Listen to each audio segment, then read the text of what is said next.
Hi guys. I asked you guys, those who are following me on Instagram, I asked you if you wanted a Q&A and you guys said yes. So I asked you guys to send your questions and some of you sent in the questions. So in today's video, I'm going to be doing a Q&A as I answer all your questions, but also since the questions were not too many, I'm gonna be also taking up some of the questions in the comment section and answering them as well, so that you guys can also get to hear some of the answers, because some questions are pretty important related to the universities as well. But yeah, in case you're new here, my name is Tess, and in this channel I share all about my experiences living and studying abroad. So if this is the kind of content you're interested in, be sure to subscribe. Also turn on your notification bell so that you're notified anytime that I post. So let's get right into the video. Okay guys, so I have the questions on my phone and I'm gonna be checking the questions as I answer them. So yeah, so now the first question is entrance test a must for all courses? And the answer is no. Entrance test is not for all courses. Many universities actually don't really require an entrance test. I think one of the courses that requires you to have a test is like medicine. Obviously you have to do, I think, EMAT test, but for most courses you really do not need an entrance test, but you need to confirm with the university you're going in to see whether they have like an entrance exam required. But for most university or most courses you don't really require.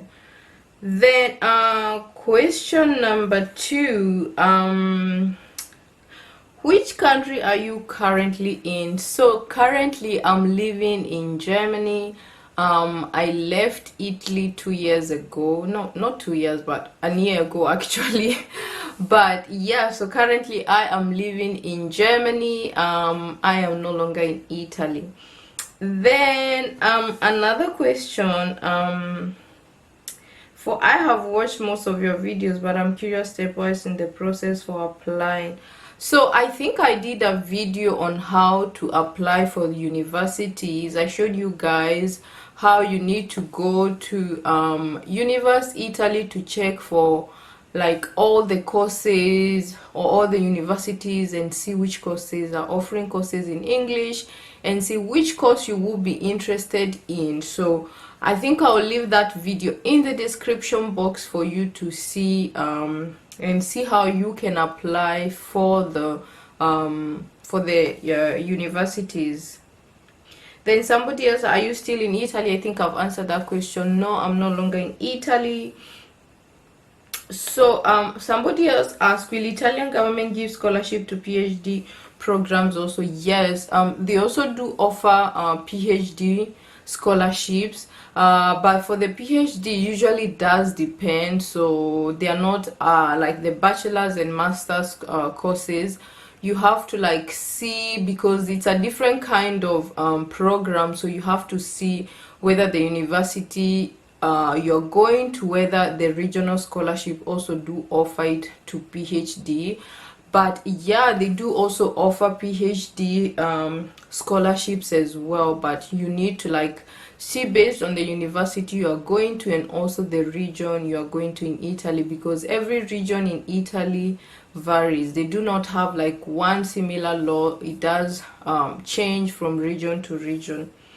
Then somebody else asked how to apply for University of Salerno and Parma. I think that is obviously, if you want me guys to like see how to apply university to university, I obviously have to like do a video based on like university to university application. But I think it is very easy to honestly do the applications. You have to just go to the university website and see like how to enroll for international students, and obviously instructions are usually there for all for like all the university. The websites the instructions are usually there to like show you how to apply. It's usually really not a difficult process. The online application, you just basically have to fill out a form and attach the documents required, and obviously the university website will state which documents you need to apply. But yeah, if you would want me to do like a video showing you a university to university application, then you can comment in the comment section. Then somebody else asked, hi, if I choose a university, would you help with application online via Skype?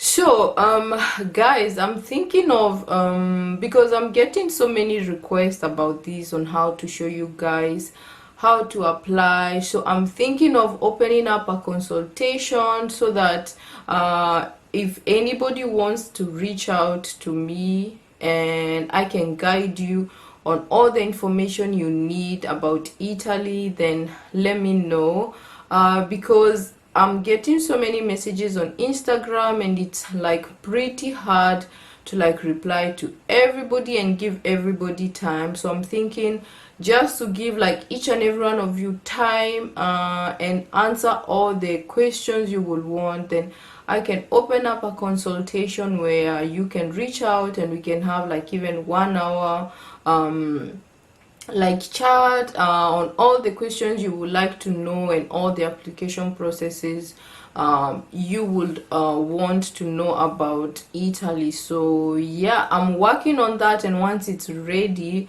I'll let you guys know. Okay, so yeah, those I think were the questions I got from Instagram, but now I'm gonna go over to like the comment section and also get some questions from there. So because also some of the questions in the comment section are pretty important based on university. So somebody asked, so do I need to approve certain amount of credits for the renewal? What about the grades? So yeah, so now for the first year when you're applying to your scholarship, you do not, it's not a merit based, it's based on your family income. But for you to renew your scholarship for the second year and the third year, if you're doing bachelor's, or for your second year if you're doing masters, obviously you do need to present certain amount of credit. So there are certain credits the universities usually ask for, or the scholarship board usually asks for, and once you are able to present those credits, then automatically you are able to renew your scholarship. Then the person also asked, how about the grades? So the grades are not really that important. It doesn't really matter as such. The credits are what are really important. So you have to present the credits, but for the grades it doesn't matter per se. You can have like a low grade, but if you have the right amount of credit, you're still able to renew your scholarship. So for the Italian government scholarship, do I need my acceptance letter before I apply? So for that one, the scholarship, guys, the thing is you need to obviously have finished like pre-enrollment process in order, because the scholarship, obviously I said they come later on. The scholarship usually open from June, July. So by then you're supposed to be finishing your pre-enrollment process with the university. That's what I keep saying. The university application comes first. Once you're able to finish with the university, you have no problem like applying for scholarship, because already you are showing the scholarship that I'm being enrolled to this university in order for you to apply for them. Do need so obviously by then you need to have finished. So obviously you need to have finished your pre-enrollment with the university, because also some scholarship. So yeah, that is that question for the scholarship. You really need to finish up with the university first before applying for the scholarship, guys. Another question will be so you mentioned chances of getting scholarships are high. when applying for scholarship, will you still be at home in your home country, or you have to go to Italy to get the scholarship? So that's what I say. Sometimes it does depend on the scholarship. So some scholarships you can apply, you can do like the online application before you leave your country, while others require you to be physically in Italy to apply for them. So the thing is, basically it's like you have to be in Italy to get the full scholarship, because even if you apply from your country, the online application, they still require you to like present these physical documents in Italy. So these documents will like the scholarship board will look at it. So usually they come out with like a first list of those who have won the scholarship, that is like based on those who applied for the online application. And then after, they give you a deadline when you need to submit your documents, and once you have submitted these documents, then now they will go through all the documents and see if the documents are correct based on their terms and conditions. And then after, now they come out with the second list, which is the final list, to say who has won the scholarship and who hasn't. So sometimes you might be in the first list of the scholarship, and then coming to the second list, you're not there. So probably there was a problem with your documents, or there was a problem with your application, something like that. So to be honest, I think it's like you just have to be in Italy in order for you to like now get the full scholarship and the full benefits for them. So you can apply still when you're in your country, but most of the time these scholarships require you to be in Italy in order to complete the process. I hope that answers the question. Then somebody asked, are private university also included in this scholarship? So the private universities usually have different kind of programs. So the scholarships I'm talking about, they are mainly for the government universities. That is where you find this scholarship. But private universities, I think they have their own kind of system and their own kind of scholarship. But the scholarships I'm talking about are mainly from government universities.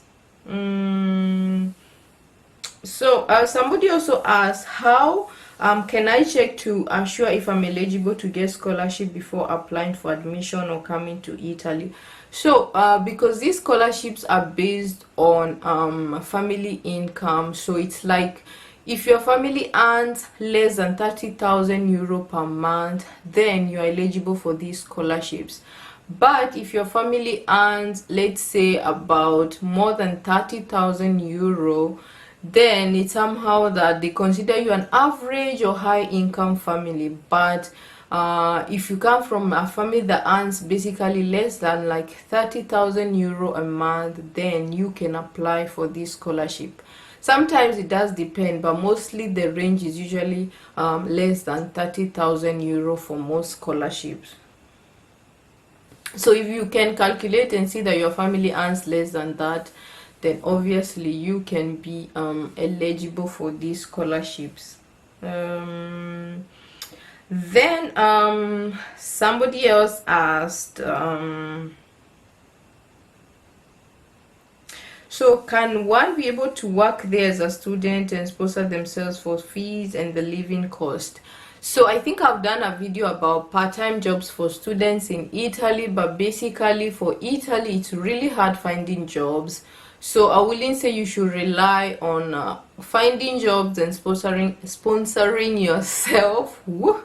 But yeah, the thing is, what I always say is I advise people to apply more for scholarship, because that is like the best way you can be able to study in Italy. Also because the Italian system is somehow a little bit, Italian educational system is a system that requires you to be like studying all the time. So it's like it's pretty difficult to study and work at the same time. But for jobs, I'll also leave the link in the description box where I talked about via part-time jobs in Italy for students and how it is. So you can check out that video, guys. But basically it is not that easy finding jobs in Italy, especially for students. And worst part of it is being an international student who can barely even speak the Italian language. So yeah, I wouldn't say you should rely on that. So somebody else asked, I got acceptance to Sapienza, what is the next step? So the next step is basically the pre-enrollment process, and I think the video before this is talking about pre-enrollment, so you can check it out on how to go about that. But yeah, basically once you get acceptance from the university, then the next process is a pre-enrollment process, where now you have to like translate your documents, verify your documents, and then you have to also get your declaration of value from the embassy in your country. And then now, because things have changed, you have to attach these documents on universitaly.it, and then now you can wait on the university to like contact the embassy in your country, where you can now apply for the visa. But I have done that video, you can check it out. Is a video before this one on pre-enrollment process. So yeah, I think this is the first part of this Q&A. I don't want to make it too long. I'm gonna do a second part of the questions. So yeah guys, see you in the next one. Don't forget to like, share and subscribe. Bye guys.